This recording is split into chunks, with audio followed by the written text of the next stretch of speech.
आवाज येतोय का आवाज?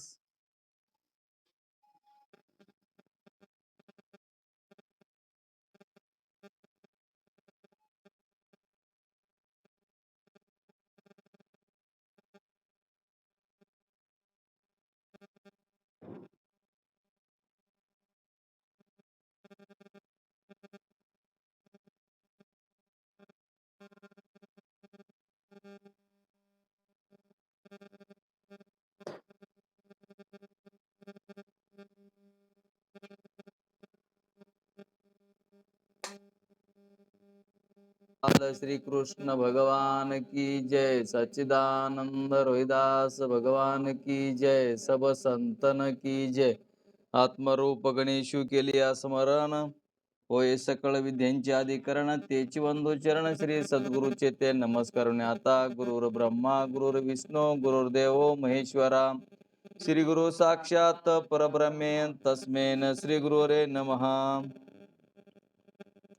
आत्मरूप गणेशू केली स्मरण, होय सकळ विद्यांचे अधिकरण. तेची वंदोच्चरण सद्गुरूचे ते नमस्कारुणे. आता हंस ब्रह्मा त्रिदत्त नारायण लक्ष्मण बल भीम सख्यानंद शांतमय बंडोबा केरवा श्रीपाद रामदास नारायण रोहिदास भगवान की जय, सब संतन की जय. तर आपला आजचा पाठ आहे, कालच्या पाठामध्ये ज्ञानानेच मोक्ष होतो आणि ज्ञानाचं म्हणजे मोक्षाचं साधन ज्ञानच आहे. म्हणजे कर्म उपासना आणि ज्ञान या तिन्हीचा समुच्चय मोक्षाला नाही. म्हणजे फक्त ज्ञानापासूनच मोक्ष होतो असं आपल्याला कालच्या पाठामध्ये झालेलं आहे आणि त्याचंच पुढं थोडं विस्तृत वर्णन आहे. 50वा पॉइंट आहे, कर्म उपासना ज्ञानाचे रक्षक नाहीत. तर नेमकं कर्म उपासना म्हणजे काय, तर कर्म उपासना केल्यानं काय होतं आणि कर्म उपासना कशाला म्हणायचं. तर कर्म उपासना ही भगवंताचा आपण जसं बी आपल्याला माहित नाही, समजा आत्मज्ञान ब्रह्मज्ञान परमात्मा कसा आहे ते, मग माहिती नसताना आपण ज्या पद्धतीने भगवंताची सेवा करण्याचा प्रयत्न करतो, आपण अभिषेक करतो, सत्यनारायण घालतो, एखाद्या मंदिरात जातो, पोथी वाचतो किंवा कुठल्या तरी देवाला जायचं, दर्शन घ्यायचं, हे जे बी आपण कर्म आपल्याला न कळता, देव परमात्मा न कळता आपण जी वरची रूढी परंपरा लावलेली आहे त्याप्रमाणे आपण जे भगवंताची सेवा करण्याचा प्रयत्न करतो, तर ते कर्मामध्ये मोडतं.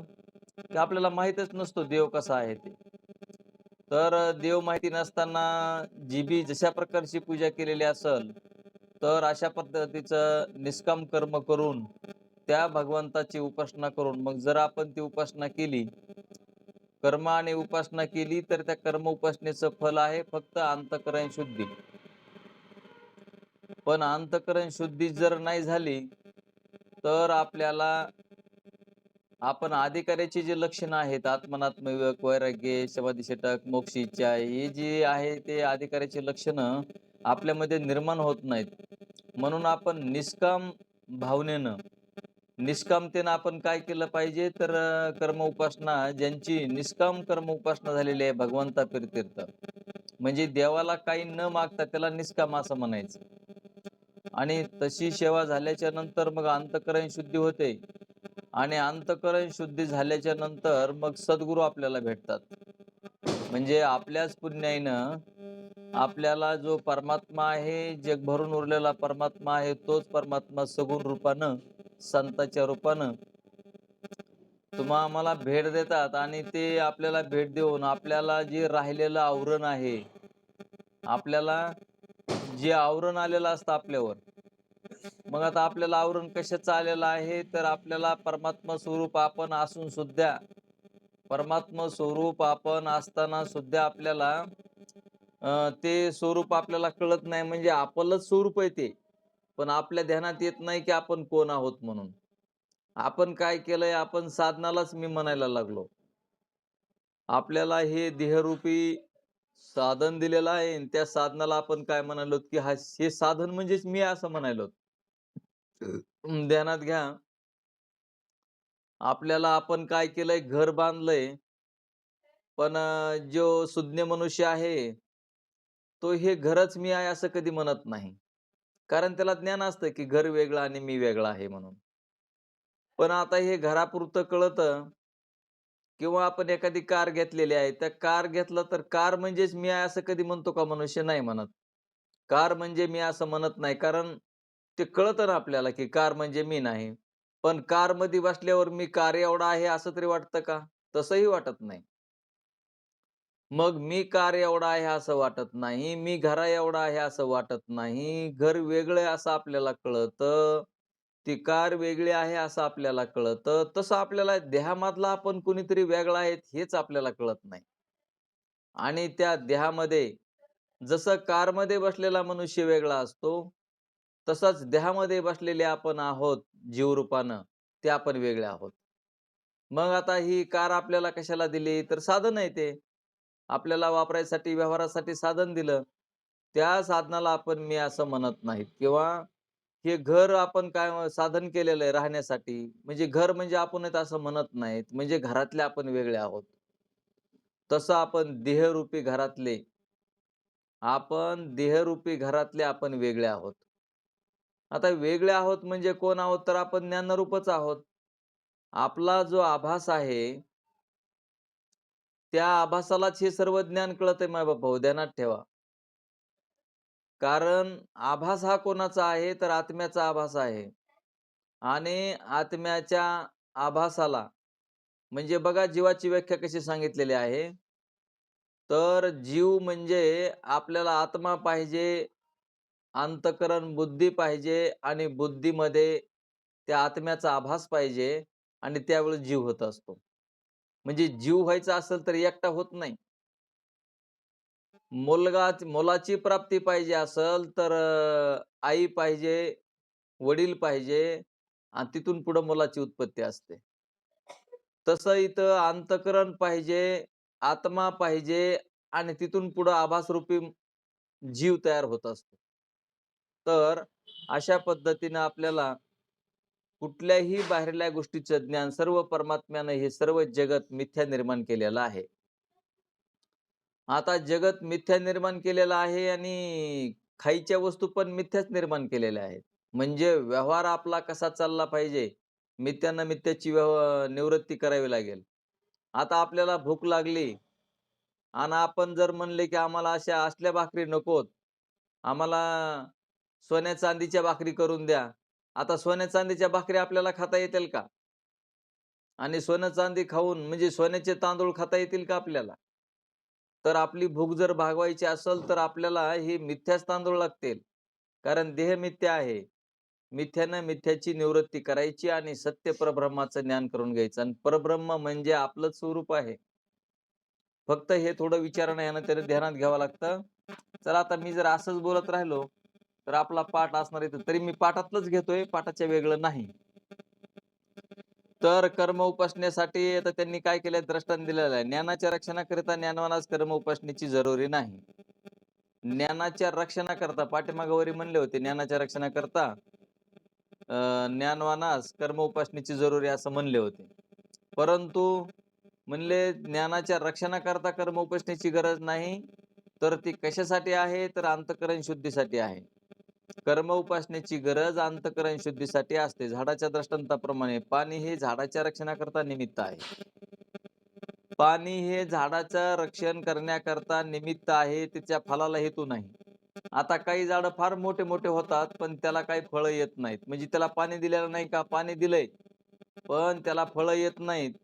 कारण एखादे पुष्कळ दिवसाचे झाड असते, त्याला पाणी घालूनही फळ येत नाही. यावरून पाणी हे झाडाच्या रक्षणाकरता आहे व झाडाची पुष्टता फळाला हेतू आहे. त्याप्रमाणे ज्ञान उत्पन्न होण्यापूर्वी कर्म उपासना ही चित्तशुद्धीला हेतू आहे.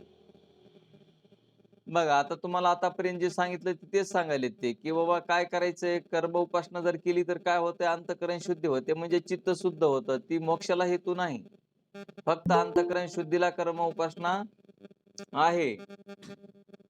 मग असणारं मोक्षाला हेतू ज्ञान आहे असे आमचे म्हणणे आहे. कर्म उपासना ही परंपरेने मोक्षाला हेतू आहेत.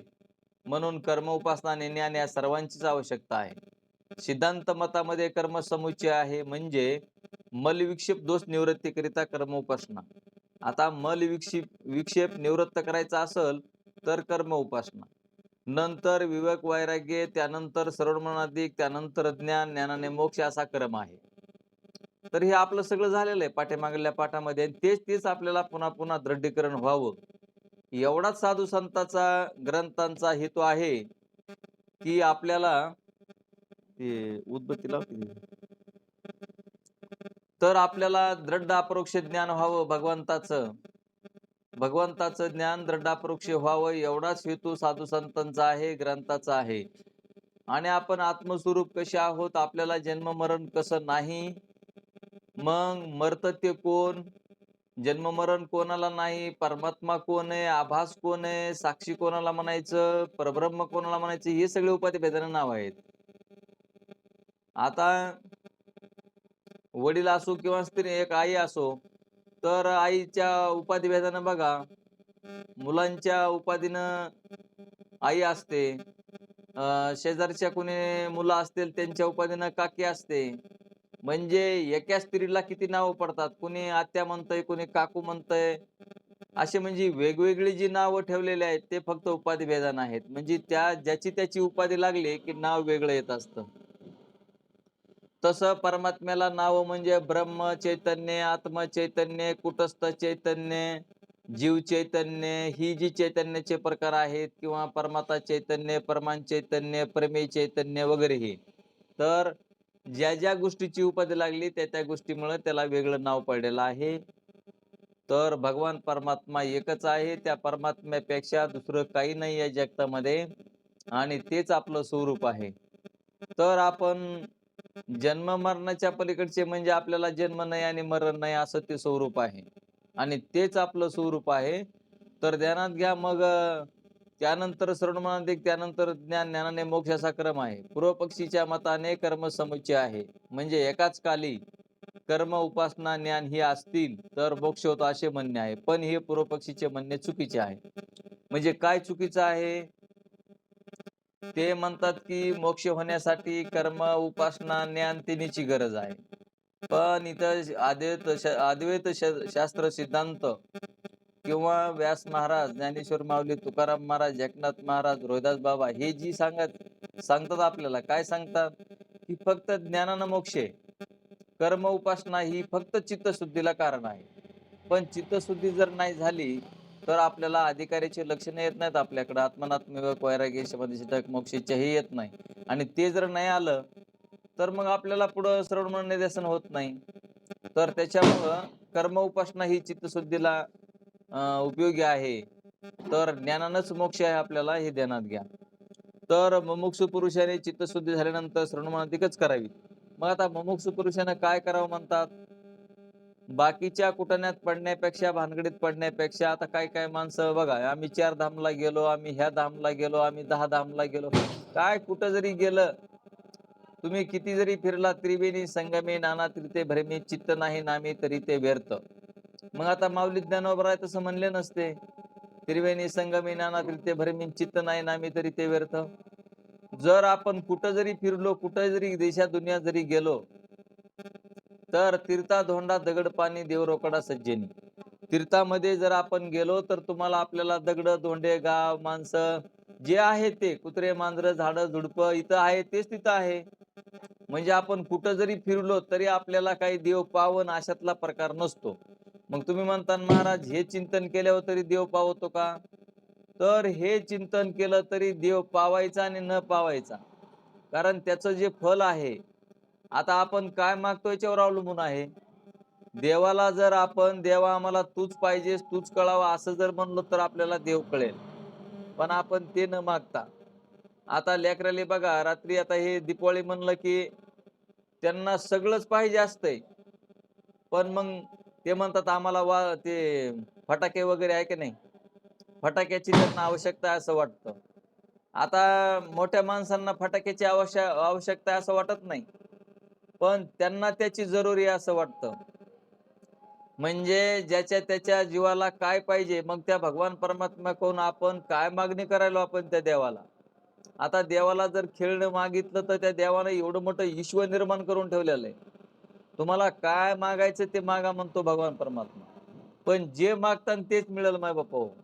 दुसरं कसं मिळेल? आता तुम्ही दुकानामध्ये गेलात एखाद्या आणि त्या दुकानदाराला एखाद्या वस्तूची मागणी केली, तर तो दुकानदार असणार ती मागितलेली वस्तू देईल का दुसरी वस्तू देईल? आता ह्याच्यातलं तुम्हाला कळत आहे की नाही? जी मागितली वस्तू तेच आपल्याला देईल.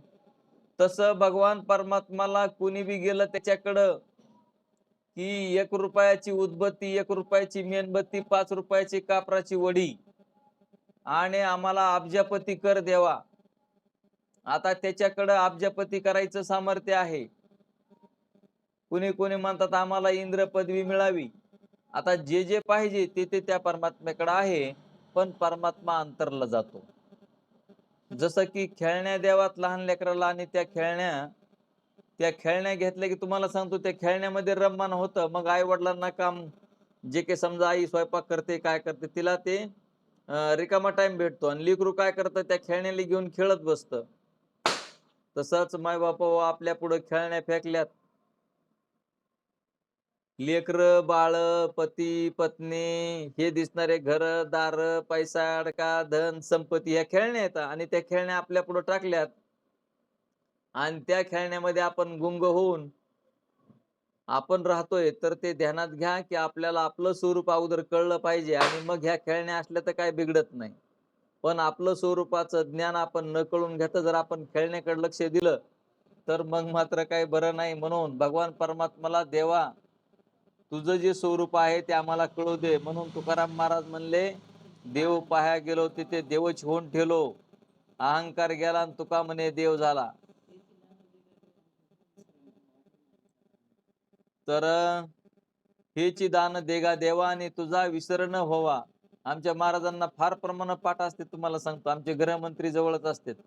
गृहमंत्र्यांनी जर नाही सांगितलं तर मग आम्हाला कोण सांगन? हो, ते कसं त्यासाठी ते नशीब लागतं बघा चांगले गृहमंत्री भेटायला. तर मुमुक्षू पुरुषाने चित्तशुद्धी झाल्यानंतर श्रवणाधिकच करावीत. कर्म उपासनादी करण्याची आवश्यकता नाही. म्हणून उत्तम जिज्ञासू ब्रह्मज्ञानी यांना कर्म उपासना निष्फळ आहे. दुसरे असे की कर्म उपासना करून उत्पन्न झालेल्या ज्ञानाचे कर्म उपासनेनेच रक्षण होते. आता हे मी आता सांगितलेलं आणि तेच लिहिलेलं असतंय. हां, तर कर्म उपासना न करील तर ते ज्ञान नष्ट होईल. एवढ्याकरिता ज्ञानवानाने कर्म उपासना केली पाहिजे. असे पूर्व पक्षीचं जे म्हणणं होतं, ते वेदांत शास्त्राविषयी अज्ञान असल्याचे द्योतक आहे. कारण ज्ञानवानाने कर्म उपासना केली नाही, तर मी असंग ब्रह्मरूप आहे, या ज्ञानाचा नाश होईल असे म्हणणाऱ्याला आम्ही विचारतो की, अहम ब्रह्मास्मी या वृत्तीचा नाश होईल का ब्रह्मचैतन्याचा नाश होईल? तर इथं अहम ब्रह्मस्मी वृत्तीचा नाश होत असतो, ब्रह्मचैतन्याचा नाश होत नाही. कारण ब्रह्मचैतन्याला जन्म नाही. आता जन्म नाही तर मग ते नाश कसं होईल? ज्या गोष्टीला उत्पत्ती असते आणि त्याच गोष्टीचं नाश असतो. ज्या गोष्टीला उत्पत्ती नाही त्या गोष्टीला नाश कसा होईल? तर ते ज्ञानस्वरूप आहे आणि म्हणून त्याला कारण वेदगुरु हे प्रबल प्रमाणापासून उत्पन्न झालेले ज्ञान नष्ट होणार नाही. कारण या प्रमाणापेक्षा दुसरे ज्ञान नष्ट करणारे प्रबळ प्रमाण नाही. बरे कर्म उपासना केली नाही म्हणजे ब्रह्मचैतन्याचा नाश होईल असे म्हणावे तर ब्रह्मचैतन्य नित्य आहे. त्याचा नाश होणे शक्य नाही. म्हणून कर्म उपासना ही ज्ञानाची रक्षक आहेत असे म्हणता येत नाही. कर्म उपासना त्यागाने ज्ञानवानाला पाप लागेल हेही म्हणणे बरोबर नाही. कारण पाप हे निषिद्ध कर्माचरणाने लागते. ज्याच्या ठिकाणी सत्यत्व बुद्धीने कर्तृत्व आहे अशा पुरुषांच्या हातून शुभ कर्म घडले तर पुण्य उत्पन्न होते आणि अशुभ कर्म घडले तर पाप उत्पन्न होते. म्हणजे सत्यत्व बुद्धीनं जर आम्ही व्यवहार केला खरंच आहे म्हणून, तर मग ती पाप पुण्याची उत्पत्ती होते. पण ज्यांना ब्रह्मज्ञान झालेलं आहे ते म्हणतात ते सर्व मिथ्या आहे आणि मिथ्यापासून पाप पुण्य उत्पन्न होत नसतं. आता तुम्हाला आता ते उदाहरण दिलेलं आहे किंवा कार आहे समजा आणि कार काय केली तुम्ही चालवली. आता ती कार रस्त्याने पळते. आता रस्त्याने गावातून चालली कार. मग आता गावातून चालल्यावर बघा आता ती म्हणजे कुठून बी पण जाते समजा. तर मग आता गावातून गेली म्हणजे पाप झालं किंवा इकडं चांगल्या रस्त्याला फिरली म्हणजे पुण्य झालं. असं काही त्या गाडीला कळत नाही. तसंच आपल्या या देहाकडून आपल्याला काय होतंय ते कळतं. म्हणजे पाप आणि पुण्य हे सत्यत्व देऊन जर जीव म्हणू लागला, की हे मीच केलं आणि माझ्यामुळं झालं, तर ते मात्र आपल्या अंगलट आल्याशिवाय राहत नाही. पण हे सर्व जगत्रय मिथ्या आहे आणि मिथ्या जगत्रयामध्ये असणारे मिथ्याच कर्म आहेत. आणि मिथ्या कर्मापासून पण आपल्याला जागृती कळते आणि जागृतीमध्येच पाप पुण्याचा काय हिशोब आहे ते तेवढा असतो. ह्याच्यामध्ये स्वप्नामध्ये आणि सुसुप्तीमध्ये पाप पुण्याचा वगैरे काही हिशेब नसतो. मग जागृतीमध्ये आपल्याला कळतं, ज्याला कळतं कळण्यासाठी तर सगळं परमात्म्यानं हे अंतःकरण दिलेलं आहे, देह दिलेला आहे, 4 देह आहेत, अंतःकरण आहेत, इंद्रिय आहेत, सगळं हे कळण्यासाठी दिलं. आता कळल्याच्या नंतर मग आपल्याला विधीनं वागायचं, विधीनं वागून निषेध न करता भगवान परमात्म्याला ओळखून, भगवान परमात्म्याचं नामचिंतन करून, शरणमनन करून, निध्यासन करून, भागत्याग लक्षणेने तत्वमसी महावाक्याचा अर्थाचा विचार करून आपण हे ज्ञान समजून घ्यायचं आहे. तर मग आता हे पाप आणि पुण्य जर आपण हे कोण आपणच उत्पन्न करतो. ज्ञानवानाचा निश्चय संपूर्ण जगत मिथ्या असून आपण सुद्धा भ्रमरूप आहोत असा असतो. त्यामुळे त्याला पाप पुण्य लागत नाही. म्हणून तुकाराम महाराज म्हणतात, तुका म्हणे आम्ही झालो अग्निरूप लागून येदू पाप पुण्य अंगा. किंवा भगवान म्हणतात, ज्ञानाग्नी दग्ध कर्मानं हतमाहू पंडितम बुधाहा. भगवद्गीता अध्याय श्लोक म्हणले 19 आणि शुभाशुभ फल रेव मोक्षशे कर्मबंधने. तर इत्यादी अनेक संतांच्या श्रुतीसमर्थ वाक्यांच्या आधारावरून ज्ञानवानाला पाप पुण्याचा स्पर्श होत नाही दिसून येते. आता पाप आणि पुण्य जर नाही निर्माण झालं म्हणजे आपलं कर्मच जर नाही निर्माण झालं तर आपल्याला जन्म कोण देईल? तर म्हणून आमचे सच्चिदानंद रोहिदास बाबा सद्गुरू असणारे म्हणायचे की ब्रह्मदेवाच्या बापाचं खाल्लंय का आम्हाला जन्म देईन? म्हणजे बाबा आपलं कर्मच जर शिल्लक नाही तर जन्म आम्हाला कोण देईन? म्हणजे आम्ही कोण आहोत तर सच्चिदानंद आत्मा ब्रह्मरूप आहोत असं सांगण्याचा त्यांचा हेतू होता.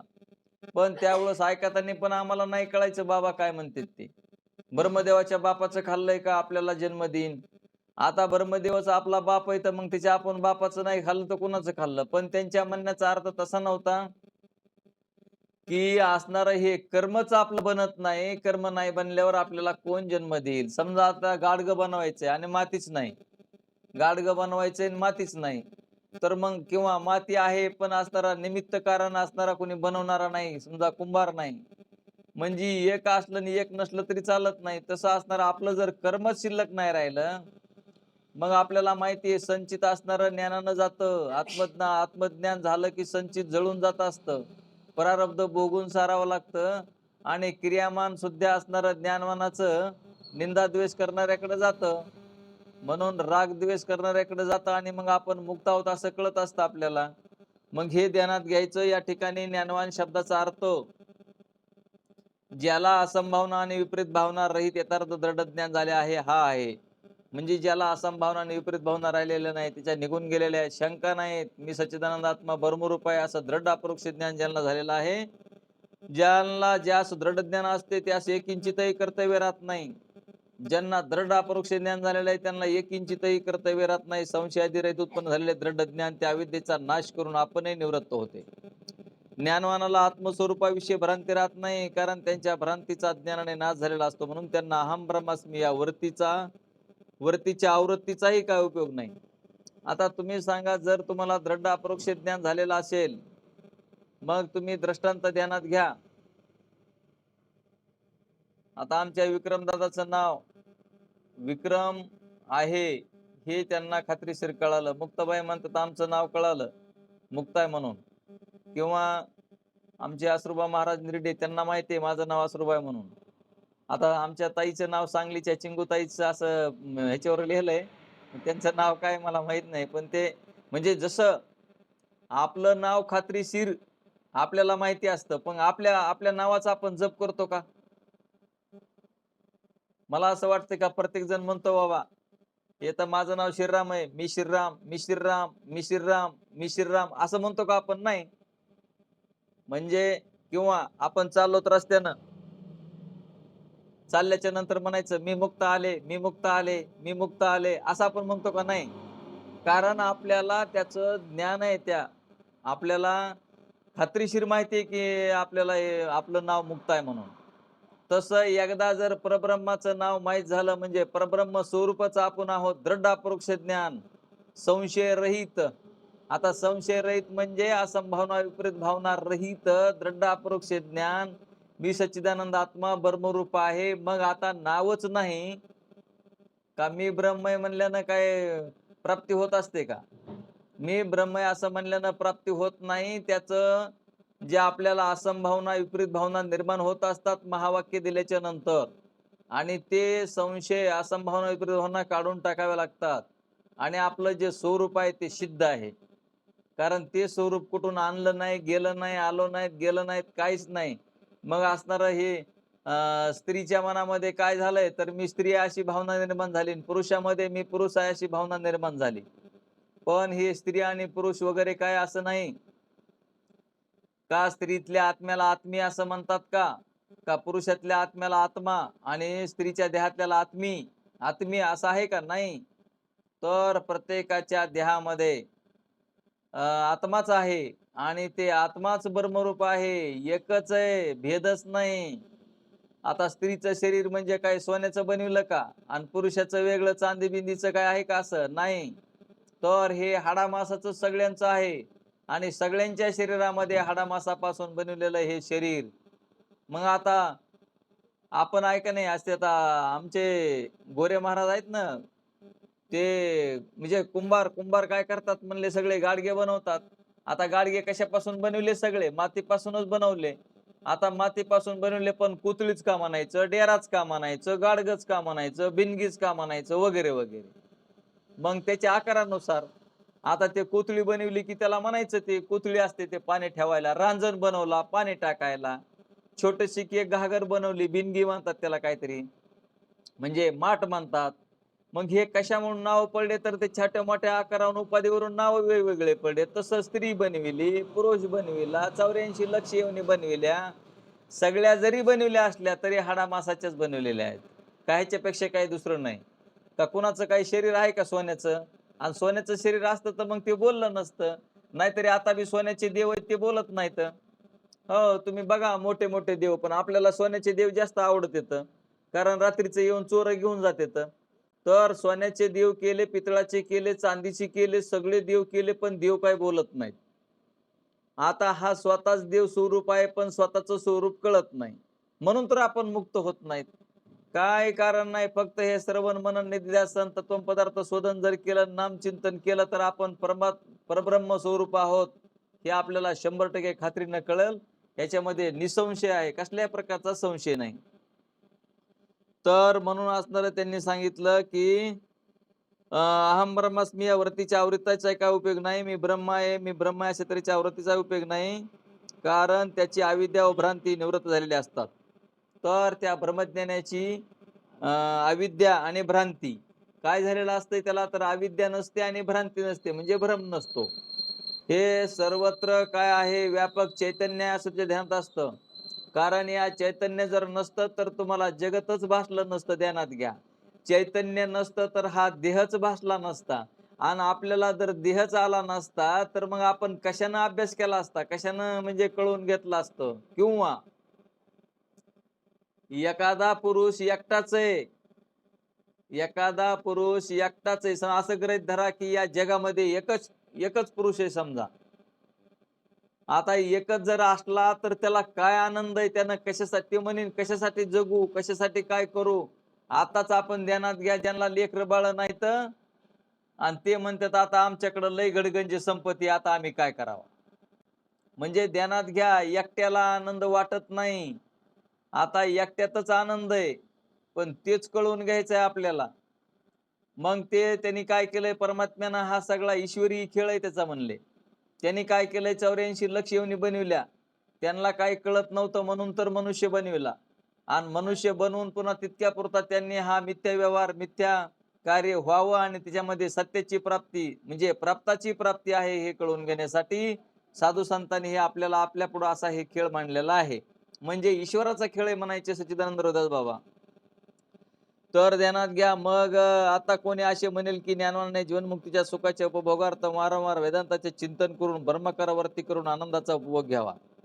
जसा चांगला गवई पुन्हा पुन्हा गायन करून आनंदाचा उपभोग घेतो, त्याप्रमाणे ज्ञानवानाने वेदांत चिंतन करून ब्रह्मानंदाचा उपभोग घ्यावा. पण हे म्हणणे बरोबर नाही, कारण आपण वृत्तीचा साक्षी आहो असा ज्या ज्ञानवानाचा निश्चय आहे त्याला त्या वृत्तीच्या आवृत्तीची आवश्यकता नाही. तर आनंद घ्यायचाच कोणाला, आनंद होतो कुणाला, आपण आनंद स्वरूप आहोत. म्हणून ते म्हणले अशा प्रकारच्या वृत्तीचाही तिथे उपयोग होत नाही. तर निर्विकल्प वृत्तीमध्ये आपल्याला आपण सुखरूपच आहोत, आपण आनंद सच्चिदानंद आहोत. आणि ते सच्चिदानंद बी काय शब्द लावले तुम्हाला कालच सांगितलंय की असत जड दुःखरूप नाही म्हणून. नाहीतर हे आत्मस्वरूपाला काही शब्द लागत नाहीत. आता कोणी असे म्हणेल की जोपर्यंत अंतःकरण आहे तोपर्यंत त्याच्या ठिकाणच्या रागद्वेषाचा नाश होणार नाही. रागद्वेषामुळे अंतःकरण चंचल होईल म्हणून त्या चंचलतेच्या निवृत्तीकरिता ज्ञानाने कर्म उपासना करणे आवश्यक आहे. पण म्हणले ज्याला ब्रह्मज्ञान झालेलं आहे त्याला म्हणले चंचलता असली काय आणि समाधी असली काय सारखीच असते. ब्रह्मज्ञानाला चंचलता जरी असली आणि समाधी जरी असली तरी त्याला सारखंच आहे, कारण त्याचा दृढ मिथ्यत्व त्याला झालेलं आहे. हे जगत्रय सत्य नाही असा त्याचा खात्रीशीर त्याला माहिती झालेला असतं. म्हणून त्याला ते असे हे ज्ञानवानानं कर्म उपासना करण्याची आवश्यकता जरुरी पडत नाही. मग तुम्ही म्हणता ज्ञानवानानं कर्म उपासना करायचीच नाही का? तर ज्ञानवान कर्म उपासना विशेष रीतीने करून दाखवतो. मग हे साधू संतांनी काय केलं तर काय सांगू आता, संतांचे उपकार मज निरंतर जागविती. काय द्यावे त्याशी व्हावे उतराई, ठेवितो हा पायी जीव थोडा. त्या साधू संतांनी ज्ञान झाल्यावर तर विशेष रूपानं कर्म करून दाखवलं. पण त्यांनी नाही कर्म केलं तरी त्यांचं काही बिघडत नाही, कारण त्यांना दृढ अपरोक्ष ज्ञान असतं. परंतु ते जगाच्या कल्याणात संतांच्या भूतीन देह कष्ट भीती परोपकार आहे. तर असणारं हे भगवान परमात्माला माहिती आहे की दुसऱ्यासाठी करून ठेवायचं, म्हणून ते साधू संतांच्या रूपाने येतात आणि हे कार्य करून जातात. तर म्हणले ब्रह्मवेत्याची प्रवृत्ती निवृत्ती ही प्रारब्ध अधीन असते. आता जे ब्रह्मवेत्ते असतात त्यांच्या प्रारब्धामध्ये जसं लिखित असतात. आता काही माणसं म्हणतात यांना ब्रह्मज्ञान झालं तर मग आता यांना कशाला जरुरी असावी. आता ब्रह्मज्ञानाचं शरीर जरी असलं तरी पंचमहाभूतातच आहे आणि अज्ञानी माणसाचं शरीर असलं तरी पंचमहाभूतातच आहे. तर त्या दोघांना बी प्रारब्ध असतं आणि ज्याच्या त्याच्या प्रारब्धाने ज्याची त्याला भोग मिळत असतात. मग ते म्हणतात ब्रह्मज्ञानानं कशाला खावं, आम्ही अज्ञानी माणसं आहेत आम्हाला खायला पाहिजे. ब्रह्मज्ञानानं तर खायला पण नाही पाहिजे, अंगावर कपडे नाही घालायला पाहिजे, त्याने तर मिथ्या आहे म्हणतो. मग आता मिथ्या आहे म्हणतो म्हणजे काय मिथ्या आहे, तर देह मिथ्या आहे. मग देह मिथ्या देहाला मिथ्य कपडे असावेत की नाही? बरं मिथ्या देह आहे तर मग त्या मिथ्या देहाला खायला असलं पाहिजे की नाही? मग आता ब्रह्मज्ञानाचं जरी शरीर असेल तरी त्याच्या शरीराला, आता एखाद्या अज्ञानी माणसानं गाडी घेतली आणि एखाद्या चांगल्या ज्ञानवानानं गाडी घेतली. आता ज्ञानवानाच्या गाडीला पेट्रोल लागल डिझेल लागल, अज्ञानाच्या गाडीला लागल पेट्रोल डिझेल, आणि ज्ञानवानाच्या गाडीला नाही का पेट्रोल डिझेल लागायचं. तर हे ध्यानात घ्या की ज्ञानवानाचं शरीर असलं तरी त्याच्या शरीराला जे खायचे प्यायचे जे विषय असतात ते असतातच, आणि अज्ञानाचे जरी असले तरी असतात. परंतु ज्ञानवान जे असतो त्यानं ह्या मिथ्यात्व दृढ निश्चय झालेला असतो आणि एक स्वरूपच आहे असं त्यांना माहिती असतं. आणि अज्ञानी जे असतो ते म्हणत असतो की हे सगळं खरं आहे, सत्य आहे. सत्य समजून व्यवहार करणं आणि मिथ्या समजून व्यवहार करणं याच्यामध्ये फरक आहे. म्हणून म्हणले तर ज्ञानवानाचे सर्व व्यवहार प्रारब्ध अधीन असतात. मी आता हे पुढे यायलो डायरेक्ट बघा. अधिकार भेदाने कर्तव्य विचार, ज्याला मंदबोध आहे त्याने कर्म उपासना करू नये. हा तर इकडे एक पाठीमागे एक पॉइंट राहिला. आमचे महाराज आम्हाला मागा आणलं त्यांनी वळवून. तर ते म्हणतात की प्रारब्धाचे पॉइंट 3 राहिले सांगायचे, की इच्छा प्रारब्ध, अनिच्छा प्रारब्ध आणि परिच्छा प्रारब्ध. तर ते पॉइंट बी सांगणं महत्वाचे आहेत. तर हे बघा, इच्छा प्रारब्ध म्हणजे आपल्याला इच्छा झाली आणि तो पदार्थ मिळाला. आता कुणाला काय लाडू खावटत असन, कुणाला जे बी पदार्थ आवडतो एखादा, तर ते पदार्थ असणारा त्यांनी जो पदार्थ इच्छा केली आणि मिळाला त्याला म्हणतात इच्छा प्रारब्ध. आता अनिच्छा प्रारब्ध, अनिच्छा प्रारब्ध म्हणजे इच्छा केली नाही पण एक जणाने समजा एखाद्याला वस्तू दिली, आता इच्छा नव्हती तरी ती वस्तू दिली म्हणजे तर ती आहे अनिच्छा प्रारब्ध. इच्छा नसताना मिळणे, इच्छा नव्हती पण मिळालं. आणि आता परिच्छा प्रारब्ध, परिच्छा प्रारब्ध म्हणजे कोणाला दुःख भोगावं वाटत नाही पण ते बळच दुःख भोगून घेतलं जातं किंवा सुख भोगून घेतलं जातं, त्याला म्हणतात परिच्छा प्रारब्ध. तर एवढं सांगा असं आमच्या महाराजांचं म्हणणं होतं. तर हे 3 प्रकारांना आपल्याला म्हणजे कर्माचे भोग मिळतात. तर अधिकार भेदाने कर्तव्य विचार, ज्याला मंदबोध आहे त्याने कर्म उपासना करू नये, कारण त्याची चित्तशुद्धी झालेली आहे. बघा, ज्याला मंदबोध आहे त्यानं सुद्धा कर्म उपासना करू नये. कर्म उपासना करू नये म्हणजे कसं? आता आपल्याला टाइम नसतो, आपण सांसारिक असतो, तर आपल्याला कुठं फिरणं होत नाही. मग नाही म्हणे आता मला 4 धाम करायचे, मला आता 12 वर्षाचं तप करायचंय, मला आता दिंडी काढायची, मला आता इकडं-तिकडं फिरायचंय. मला अनेक प्रकारचे असे जे काही गोष्टी आहेत, की ज्या न करता आपण शास्त्र श्रवण, मनन, नामचिंतन करून आपल्याला जे भगवान परमात्मा कळायचा आहे, त्याऐवजी आपण दुःखच भोगायचं. तर दुरून डोंगर साजरे. डोंगरावर जर गेलं, डोंगरावर जर जायचं असलं का लांबून जर डोंगर बघितला तर लई छान वाटतो. पण जर डोंगराच्या जवळ गेलं का आणि डोंगरावर वरी चढायला लागलं तर ते आराट्या-बोराट्या, काटे अंगाला लागतात. चालता येत नाही, वरी डोंगरावर जाता येत नाही, माणूस पडतो. अशा अनेक प्रकारचा त्यांना तर हे ध्यानात घ्यायचं, की दुरून डोंगर साजरे असतात. ते काही आपल्याला सुख नसतं तिथं. तर हे ध्यानात घ्यायचं. मग कर्म उपासना करण्यामध्ये काही मतलब नाही. कुणाला मतलब नाही, तर ज्याला मंदबोध आहे त्याने कर्म उपासना करू नये. कारण त्यांची चित्तशुद्धी झालेली आहे. म्हणून त्याने श्रवणादिकच करावे असे सूत्रकार व भाष्यकारांनी स्पष्ट सांगितलेले आहे. ज्ञानवान पुरुषाला तर मननदेशनाची जरुरी नाही. पण एखादा विद्वान जीवनमुक्ती सुखाच्या इच्छेकरिता मननध्यासनामध्येही प्रबल होईल, प्रवृत्त होईल. ब्रह्मज्ञानी पुरुषाने मननध्यासन केलेच पाहिजे असा नियम नाही, पण कर्मणूक म्हणून करीलही. तर अशा रीतीने दृढ बोधवान असो किंवा मंद बोधवान असो, या दोघांनाही कर्म उपासना कर्तव्य नाही. आता ज्याला बोध नाही पण आत्मा जाणण्याची मात्र तीव्र इच्छा आहे, भोगाची इच्छा नाही म्हणजे वैराग्य, अशा पुरुषांचे अंतःकरण शुद्ध असल्यामुळे त्याने श्रवण मनाधिकच करावेत. कर्म उपासना करूच नये. कारण कर्म उपासनेचे फल जे चित्तशुद्धी व निश्चलता ही त्याला प्राप्त आहे. तर आता ज्याला ज्ञानाची तीव्र इच्छा नाही पण सामान्य इच्छा असल्यामुळे त्यानेही श्रवणाधिकच करावे. अशी जरी अशा मंद जिज्ञासूच्या ठिकाणी विहित भोगाची इच्छा असली तरी ती इच्छा श्रवणाधिकाच्या योगाने नाहीशी होईल, म्हणून त्याने श्रवणच करावे. आता त्यांचा सांगण्याचा उद्देश, जो अधिकारी असतात, मग ते मंद अधिकारी असोत, कसं असोत, किंवा आम्हाला परमात्म स्वरूप कळावं, आत्मस्वरूप कळावं, किंवा माझं जन्ममरण चुकावं, असं ज्यांना वाटत असेल त्यांनी श्रवण, मनन, निध्यासन आणि तत्वपदार्थ शोधनच हे करावं किंवा नामचिंतन करावं. याच्यापेक्षा वेगळं काही करण्याची जरुरी पडत नाही असे साधू संत व्यास महाराज सांगतात. तर हे ध्यानात घ्या. तर आपल्याला बाकीचे कुटाणे करण्यापेक्षा जरुरी नाही. श्रवण मनाधिक टाकून कर्म उपासना करण्यामध्ये प्रवृत्त होऊ नये. कारण कर्म उपासना आपण करण्यामध्ये जर गुंतून गेलो तर आपल्याला श्रवण मनन निध्यासन कसं होईल? म्हणून जरी त्याला अंतःकरण शुद्धीची व निश्चिलतेची अपेक्षा आहे, पण ती त्यांना श्रवणादी करूनच प्राप्त होईल. कदाचित या जन्मामध्ये काही प्रारब्ध प्रतिबंधाने त्याला ज्ञान झाले नाही, तरी पुढच्या जन्मी त्यास ज्ञान होईल. म्हणून त्याने श्रवणाधिकच करावे. आता आपल्याला काही काही जणांना असं वाटतं की आम्हाला हे कळतच नाही, जरा अवघड अभ्यास आहे, मग आम्ही हे कशाला ऐकावा? पण तसं काही नाही. कारण आता ऐकून ऐकूनच आपल्याला श्रवण मनन निध्यासनानं होत असतं ते ज्ञान. तर ध्यानात घ्या. श्रवणाधिक सोडून कर्मोपासना करत बसलेल्या पुरुषाला हातातला भाताचा गोळा टाकून देऊन हात चाटत बसण्यापैकी आहे, असे उदाहरण दिले आहे. म्हणून मंद जिज्ञासूनेही कर्मोपासना न करता संत संगतीत राहून श्रवणाधिकच करावेत. आता एखाद्याला ज्ञान होण्याची तर इच्छा आहे, पण विषयासक्ती कमी होत नाही व श्रवणाला बसले तर लक्ष लागत नाही. अशा पुरुषाने निष्काम कर्मोपासना करावी. आता ते म्हणतात की बाबा आपलं लक्ष लागत नाही, कळत नाही, तर त्यांनी काय करावं? तर निष्काम कर्मोपासना करावी. जर करायची तर तुम्ही करा, पण कशी करा? देवाला काही न मागता करा.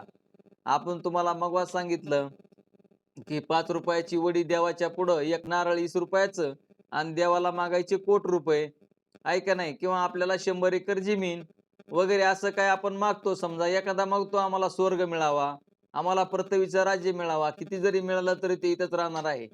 रावणापाशी सोन्याची लंका होती, 7 कोटी घरे, कंचनाची सोन्याची घरं होते 7 कोटी रावणाकडं. तरी सुद्धा ज्यांना अहंकार आला त्यांचा अहंकार नष्ट होतो आणि अहंकार संपून, कारण त्या परमात्म्यापेक्षा वेगळं काही नाही या जगतामध्ये. अशा पुरुषाने निष्काम कर्म उपासना करावी. आणि ज्याला भोगाची आसक्ती असून ज्ञानाची इच्छा नसेल तर अशा बहिर्मुख पुरुषाने शास्त्राने सांगितल्याप्रमाणे सकाम कर्माचरण करावे. प्रस्तुत ज्ञानवानाचा विचार चालला असल्यामुळे आता बहिर्मुख पुरुषाने, म्हणजे ज्याचं की भगवंताकडे लक्ष लागत नाही, तर मग त्यांनी काय करावं? ज्यांना काही कळतच नाही किंवा काही देवदेव करावाच वाटत नाही, त्यांनी सकाम केलं तरी चालेल म्हणतात. मग प्रस्तुत ज्ञानवानाचा विचार चालला असल्यामुळे ज्ञात्याला कर्म उपासनेचा अधिकार नाही. म्हणून ज्ञातेच्या ठिकाणी कर्म उपासना संभवत नाही. मी कर्ता आहे, यज्ञाधिक मला कर्तव्य आहे, त्याची फले स्वर्गाधिक मला प्राप्त व्हायची आहेत, अशी बुद्धीच्या ठिकाणी असते. त्याच्याकडून कर्म घडते. त्याप्रमाणे मी उपासक आहे, देव उपास्य आहे, या भेदबुद्धीने उपासना होते. तर देवाची उपासना कशी होत असते, की देव वेगळा आणि मी वेगळा असं समजून देवाची पूजा करतात का नाही आपण? तर तसं करणं हे ज्ञानवानाचं कर्तव्य नाही. तर अशी दोन्ही प्रकारची भेदबुद्धी ब्रह्मवेत्याच्या ठिकाणी नाही. म्हणून ज्ञानवान कर्म उपासनेचा अधिकारी नाही व त्यामध्ये तो परवर्तही होणार नाही. ज्ञान व व्यवहार यांच्यामध्ये विरोध नाही. तर ध्यानात घ्या, ज्ञानवान पुरुष आत्मा असंग आहे असे जाणून भोजनाधिक व्यवहार करतो. त्यामध्ये प्रारब्धानुसार एखाद्या जनकाप्रमाणे राज्य चालविल किंवा एखाद्या सुखाचार्याप्रमाणे त्यागी राहील. अलीकडच्या काळात होऊन गेलेले महात्मे ज्ञानेश्वर महाराज, एकनाथ महाराज, तुकाराम महाराज, नामदेवराय इत्यादी संतांच्या व्यवहारात देखील एकरूपता नव्हती. ज्यांचे जसे प्रारब्ध होते त्याप्रमाणे त्यांचे व्यवहार चालत होते. ज्ञानाचा आणि व्यवहाराचा विरोध नाही. ज्ञान हे उत्पन्न झाल्याबरोबर संसाराच्या ठिकाणी असणारी सतत्व बुद्धी नाहीशी करते. सत्यत्व भ्रांती निवृत्त करणे एवढेच ज्ञानाचे काम आहे. ज्ञानानं काय होतं तर सत्यत्व भ्रांती जाते. मग हे जग सत्य आहे का असत्य आहे का ही भ्रांती आहे, काय हे नेमकं आपल्याला कळायला लागतं. आणि जर ही मिथ्यात्व जर जगाला झालं म्हणजे जगाचा बाद करायचं जर आपल्याला कळालं, स्वतःहून भिन्न जे निर्माण होत असतं ते अधिष्ठान रूपच असतं, कल्पित असतं, चैतन्याचा विवर्त आहे, हे ध्यानात घ्या.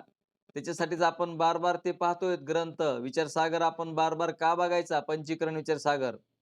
तर ध्यानात घ्या, त्याप्रमाणे व्यवहारही ज्ञानाशी विरोध करीत नाही. जर आत्म्याच्या ठिकाणी व्यवहाराची प्रतीती येईल तर व्यवहाराला ज्ञानाचा विरोध आहे असे म्हणता येईल.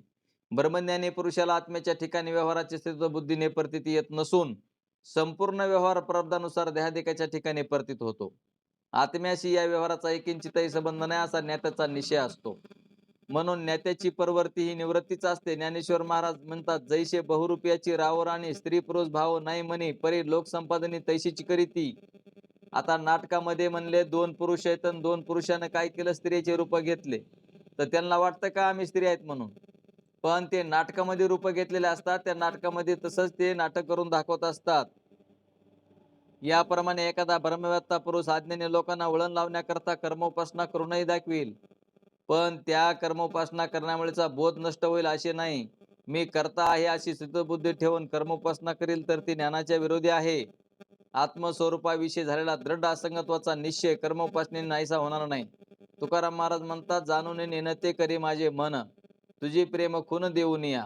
मग मी व्यवहारी आशेनं वर्तत जेवी जळात पद्मपत्र या अभंगामध्ये किंवा परवर्ती निवृत्तीची आठवणी या भाग उतरले चांगरसायन इत्यादी अभंगामध्ये ब्रह्मज्ञानी पुरुषांचा व्यवहार प्रारब्धानुसार चालत असतो हे दाखविलेले आहे. म्हणून ज्ञानवानाचा व्यवहार आत्म्याच्या ठिकाणी कर्तव्य बुद्धीने होत नसतो, एवढे सांगायचे आहे. तर आत्मस्वरूपाचं ज्ञान असणाऱ्याला जगतच मिथ्य आहे, तर मग असणार हे जी होणारे जे व्यवहार आहेत ते सुद्धा मिथ्यच आहेत. मग मंद बोधवानाला कर्म उपासना विरोधी आहे. तर जो मंद बोधवान आहे त्यानं सुद्धा कर्म उपासना करण्याची जरुरी नाही. तर मग त्यांनी काय करायचं, नामचिंतन करून श्रवण मनन निध्यासन तत्वपदार्थ शोधन हेच करायला सांगितलं मंद बोधवानाला सुद्धा. पुढे म्हणतात की मंद बोधवानास कर्मविरोधी विषयी पक्ष्याच्या अंड्याचा उत्तम दृष्टांत दिलेला आहे. तर काय दिलाय त्यांनी, पक्षी आपल्या अंड्याला पंख उत्पत्तीच्या पूर्वी आच्छादन करतो. जर पंख फुटल्यानंतर पुन्हा त्या अंड्याला पंखाने आच्छादन करील तर त्या अंड्यातील पिल्लांचे कोमल पंख अंड्यातील तप्त जलाने गळून पडतील. आता तुम्ही ज्यांनी कोंबड्या पाळलेल्या असतील त्यांना माहिती असतं बघा, त्या कोंबड्याच्या खाली ते अंडे ठेवतात आणि मग त्या घोळतात आणि काही दिवसानंतर मग ते पिल्ले जन्माला येतात. पण लहान पिल्ले जन्माला आल्यावर त्या कोंबड्या त्याला पंखाखाली घेत नाहीत, म्हणजे ताबडतोब. तर ते जर ताबडतोब पंखाखाली घेतलं तर त्याचे बारीक कोमल पंख असतात ते जळून जात असतात. मग जे मंदबोधवान आहेत, ज्यांना की भगवान परमात्माची प्राप्ती व्हायला सुरुवात झाली, काहीच कळत तर नाही, नामचिंतन मिळालं आणि तितक्यामध्ये मग असणार त्या अंड्यासारखं जर झालं की काय कर्म उपासनाच करायची. मग कर्म उपासना करायला गेलं तर मग हा इकडचा बोध निघून जातो आणि माणसाला ते ज्ञान होत नाही. त्याच्यासाठी दृढ ज्ञान होण्यासाठी आपल्याला श्रवण मनन निध्यासन तत्वपदार्थ शोधन हेच करावं लागतं. तर म्हणून ध्यानात घ्या, दृढ बोध झाल्यानंतर कर्म उपासना जर करील तर त्या आभासरूप कर्मापासून बोधाचा नाश होणार नाही. तात्पर्य मोक्ष प्राप्ती करता ज्ञानवाने करूपासना केली पाहिजे असे नाही. ज्ञानवानाला काही एक कर्तव्य नाही अशा तऱ्हेचे वेदाचे मनोगत आहे, ते यथार्थही आहे. म्हणून मुमुक्षुने कोणत्या अर्थाचे चिंतन करावे याचा उपदेश आहे. मुमुक्षुने कोणत्या अर्थाचे चिंतन करायचं हे शिष्य तुझ्या 3 प्रश्नाचे उत्तर दिले. हे सर्व वेदाचे तात्पर्य आहे. त्याच्यावर तू विश्वास ठेवलास तर तुझ्या ठिकाणच्या जन्ममरणरूप संसाराचा नाश अनायासे होईल. मी सच्चिदानंद ब्रह्मरूप आहे हे जाणणे सर्वांमध्ये श्रेष्ठ आहे. तसे जाणून तू कर्तार्थ हो. त्या ज्ञानाची साधने थोडक्यात सांगतो ती अशी म्हणली. अनुकूल पदार्थाचे ठिकाणी आसक्ती, तसेच लोभ, मोह, द्वेष, काम, क्रोध, राजसी, तामसी वृत्तीचा त्याग कर. त्या ज्ञानाच्या विरोधी आहेत.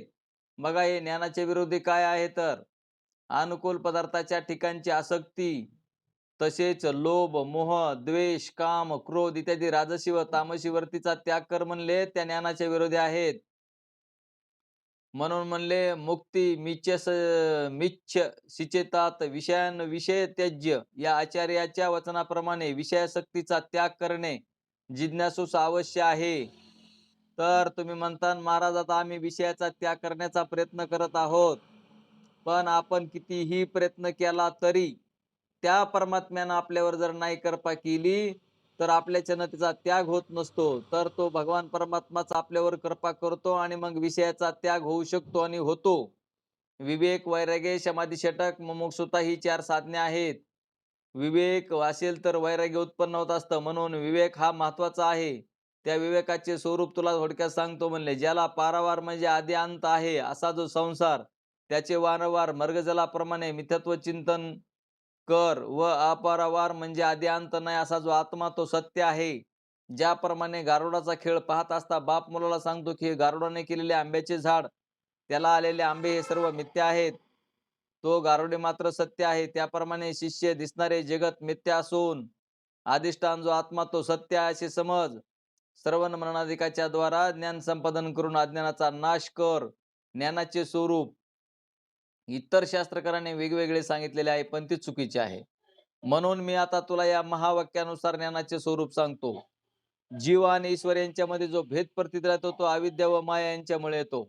आता हा जे पॉइंट चाललेला आहे पुढचा, ते आपला पॉइंट कमीत कमी 10, 15, 20, 25 वर गेलेला असन की जीवामध्ये काय फरक आणि ईश्वरामध्ये काय फरक आहे, जीवाची व्याख्या काय आणि ईश्वराची व्याख्या काय, आणि त्यांच्या भागत्याग लक्षणेनं आपण सच्चिदानंद आत्मा ब्रह्मरूप आहोत हे ध्यानात घ्यायचं. तर मग असणार हे आपलं जे स्वरूप आहे ते अविनाशी असं स्वरूप आहे. मग म्हणले तर अविनाशी ब्रह्म तो आहे. जशी आकाशाच्या ठिकाणी नीलता व कडईसारखा आकाश जो दिसतो तो मिथ्या आहे, त्याप्रमाणे हा संसार वृक्ष ही आत्म्याच्या ठिकाणी मिथ्या प्रतीला येतो.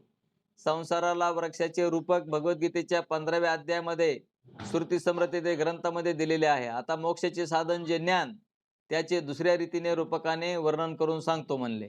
ज्ञानी आणि अज्ञानी यांच्या रूपकाचे वर्णन. आता ज्ञानवान कोणाला म्हणायचं ना अज्ञानी कोणाला म्हणायचं, याचे रूपक काय ते सांगायलेत.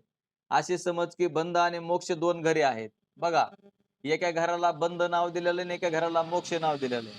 आपल्या घरावर नाव असतात का नाही? प्रत्येक घरावर आपण नाव, ज्यांनी घर बांधलं त्याला अधिकार असतो ह्या घराचं नाव काय ठेवायचं. तर 2 जणांनी 2 घर बांधले. एकाच्या घरावरचं नाव लिहिलं बंध आणि एकाच्या घरावर नाव लिहिलं मोक्ष. असे 2 जण. मग असणारा जो बंद घरामध्ये राहतो तो म्हणजे तो एक, आणि जो मोक्षाच्या घरामध्ये राहतो तो एक, असे 2 जण म्हणले. याचे रूपक केलेलं आहे. तर म्हणले बंद मोक्ष ही 2 घरे आहेत. बंदरूपी घरामध्ये अज्ञानी राहतो, मोक्षरूपी घरामध्ये ज्ञानी राहतो. बंदरूपी घरावर विषयासक्तीची ध्वजा लावलेली आहे आणि मोक्षरूपी घरावर वैराग्याची ध्वजा लावलेली आहे. बंदाच्या घरात राहणाऱ्या अज्ञानालाही केव्हा केव्हा वैराग्य होते, तथापि ते वैराग्य ज्ञानाच्या वैराग्याहून निराळे असते. अज्ञानाला शब्दस्पर्शादी विषयाच्या ठिकाणी सत्यत्व बुद्धी आहे. ध्यानात घ्या, हे शब्दस्पर्शीय रूपरसगंध आहेत, त्या अज्ञानाला खरे वाटतात आणि ज्ञानवानानं मिथ्या करून टाकलेले असतात. व ज्ञानाला विषयाविषयी रज्जूसर्पाप्रमाणे मिथ्यात्व बुद्धी आहे. हे दोघांचे 2 निश्चय, वारा जसा ध्वजाना हलवितो त्याप्रमाणे दोघांचे 2 प्रकारचे निश्चय राग विराग या ध्वजाना हलवित असतात. जसा वारा त्या ध्वजासारखा हलवितो, ध्वजानासारखा हलवितो, त्याप्रमाणे अज्ञानाच्या सत्यत्व निश्चय, अज्ञानाला सत्यत्व निश्चय असतं, जग खरं वाटत असतं त्यांना, तर मग म्हणले सतत्व निश्चय रागरूप म्हणजे विषयासक्ती रूप ध्वज सारखा हलवित असतो. म्हणजे विषयावरील प्रेम केव्हाही कमी होऊ देत नाही. अज्ञानी माणसं असतात ते सगळं माझं माझंच म्हणतात, त्याला स्वार्थी म्हणतात. स्वार्थ जे ठेवतात आणि ते विषय खरेच आहे असं वाटतात, तर तेच अज्ञानीत म्हणले. प्रेम केव्हाही कमी होऊ देत नाही. ते सर्व विषय मिथ्या आहेत. असा तऱ्हेच्या विषयाविषयीचा ज्ञानवानाचा मिथ्यात्वनीचा हाच कोणी वारा तो वैराग्याच्या ध्वजेला सारखा हलवीत असतो. आणि ज्ञानवानाला कळत असतं की हे सर्व मिथ्या विषय आहेत. मिथ्या जग आहे. भक्त भगवान परमात्मा जग सत्य आहे. म्हणजे विषयाविषयीचे वैराग्य केव्हाही कमी होऊ देत नाही. यावरून अज्ञानाच्या क्षणमात्र वैराग्यापेक्षा ज्ञानाचे वैराग्य निराळे असते. तर म्हणले अज्ञानाला विषयाविषयी वैराग्य मिथ्यात्व बुद्धीने होत नाही. अज्ञानाला किती जरी सांगितलं तरी ते म्हणतो तुम्ही काही म्हणता आणि मला हे जगत्रय खोटं वाटणारच नाही. खोटं कुठं असतं का जग? तर काही वेळेला कथापुराणादी श्रवण करून अज्ञानालाही विषय मिथ्या आहेत असे वाटते. पण ते त्याचे वाटणे म्हणजे मिथ्यत्वाचे परोक्ष ज्ञान अपरोक्ष स्थितभ्रांतींचा नाश करीत नाही. त्या परोक्ष मिथ्यत्व बुद्धीने विषयाच्या ठिकाणी अज्ञानाला असणारे अपरोक्ष स्थित्व बुद्धी प्रबल आहे. म्हणून परोक्ष मिथ्यत्व बुद्धी वैराग्याचे हेतू नाही. केव्हा केव्हा अज्ञानाला ही विषयाच्या ठिकाणच्या दोष दृष्टीमुळे वैराग्य होते, पण पुन्हा तो दोष नाहीसा झाला की विषयाच्या ठिकाणी प्रेम उत्पन्न होते. व्यवहारामध्ये अशी उदाहरणे आहेत की म्हणून अज्ञानी माणसांचे वैराग्य टिकत नाही आणि ज्ञानवानाचे वैराग्य मात्र नित्य असते. आता बघा, आपण कुठं जर एखादा मृत्यू वगैरे झाला, तर आपण गेलो तर सर्वच लोक रडायलेले असतात. कारण त्यांची सत्यत्व बुद्धी असते. त्यांना ते खरंच वाटत असतं. म्हणून ते रडतातच सर्व नातेवाईक. आणि ज्ञानवानाला माहिती असतंय की आपलंही शरीर असंच पडणार आहे. आपल्या बी शरीराला असंच हे जाळणार आहेत. आपलं शरीर पण मिथ्या आहे. आपलं शरीर पण असणारं हे पंचमहाभूताचं बनलेलं आहे. आणि हे खरं नाही, हे दृढ अपरोक्ष ज्ञान आणि परमात्माचे खरं आहे असं त्या ज्ञानवानाला माहिती असतं. आणि म्हणून ज्ञानवान तो सततच त्याला ते माहिती असल्यामुळं त्याला दुःख न होता तो दुसऱ्याचं सांत्वन करू शकतो. पण बाकीची जी अज्ञानी माणसं असतात त्यांचं रडू आवरत नाही किंवा त्यांचं रडणं थांबत नाही. कारण त्यांना असं वाटत असतं की ती सर्व वस्तू ज्या बी जगात निर्माण केलेल्या आहेत त्या सत्यच आहेत. दिसणाऱ्या वस्तू सत्य नसतात, त्या मिथ्या असतात आणि ब्रह्मरूपच असतात. म्हणून म्हणले म्हणून ज्ञानवानाचे वैराग्य केव्हाही नाहीसे होत नाही. ज्ञानवानाने देखील विषय सेवन करतो. पण ते सत्यत्व बुद्धीने न करता केवळ प्रारब्ध बलाने जे मिळेल त्याचे सेवन करतो. ज्ञानवान जे असतो जे मिळेल त्याच्यामध्येच तो आनंदी असतो किंवा त्याचे विषय तो त्याला एकतर सत्यत्वही नसतंय आणि ज्याला मिळालं तेवढं तो त्याच्यामध्ये आनंद मानतो. तर म्हणून ज्ञात्याचे वैराग्य नित्य आहे. म्हणून संपूर्ण विषय तुकाराम महाराजांनी कोणता अभंग पाहावा म्हणले? क्षणोक्षणी हाची करावा विचार तरावया पार भव सिंधू या अभंगामध्ये सांगितलेला आहे. आता मागे तुम्हाला महावाक्यानुसार ब्रह्मज्ञानाचे स्वरूप सांगतो म्हणले असे म्हटलेले आहे. त्याकरिता आता लक्षणांचे प्रकार सांगतो म्हणले. तर लक्षणाचे प्रकार आपण उद्याच्या पाठामध्ये घेऊ. बोला पुंडलिका वरदे हरी विठ्ठल श्री ज्ञानदेव तुकाराम श्री ज्ञानेश्वर माऊली महाराज की जय. गोपाल श्री कृष्ण भगवान की जय. सच्चिदानंद रोहिदास भगवान की जय. सब संतन की जय.